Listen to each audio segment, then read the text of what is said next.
Hi, I'm Jim Blasingame, the Small Business Advocate, and if you'll give me 3 minutes of your time, I'll help you have the maximum opportunity to be successful in your small business. Now let's talk about the ironies of small business and democracy.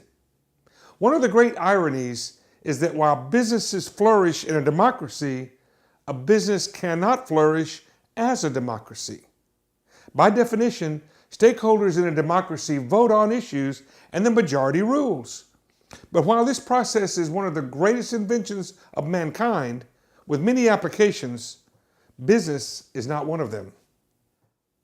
Pure democracy isn't practical in government either, but a group of visionary malcontents solved that problem over 200 years ago by creating something new, a constitutional republic where an elected few represent the interests of all.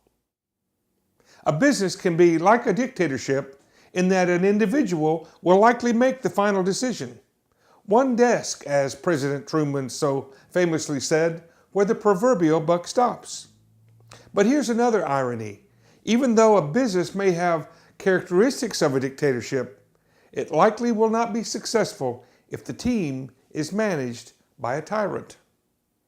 The dominator management model is as old as humanity itself, but it requires subordinates to dutifully follow the instructions of superiors. As a withering vestige of centuries past, this model is no longer competitive. The 21st century management model must look more like a partnership. Just as effective government requires that elected representation augment pure democratic principles, an ultimate decision maker in a business must be alloyed with the experience, brainpower, and engagement of the team. The founders envisioned a nation that could be as dynamic as it was enduring and as powerful as it was benevolent, but only if the stakeholders believed their investment in such an ideal was justified. Our republic, warts and all, essentially does this. And even though Americans outsource the management of their government, the classic principles of democracy come to bear with regularly scheduled elections to see if the majority wants to change its mind. Employees change their mind by seeking work elsewhere. And while they always had the right to leave a job that's managed by tyrants, past generations swallowed their pride in favor of what we now know was the illusion of job security. Today, employees have no such illusions.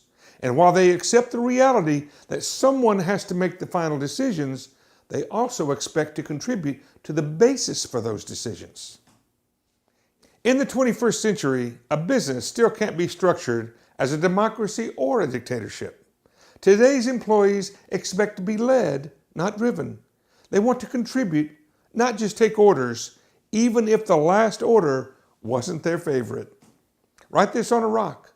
The 21st century workplace does not abide tyrants. This is Jim Blasingame. I'll see you on the radio or on the internet at smallbusinessadvocate.com.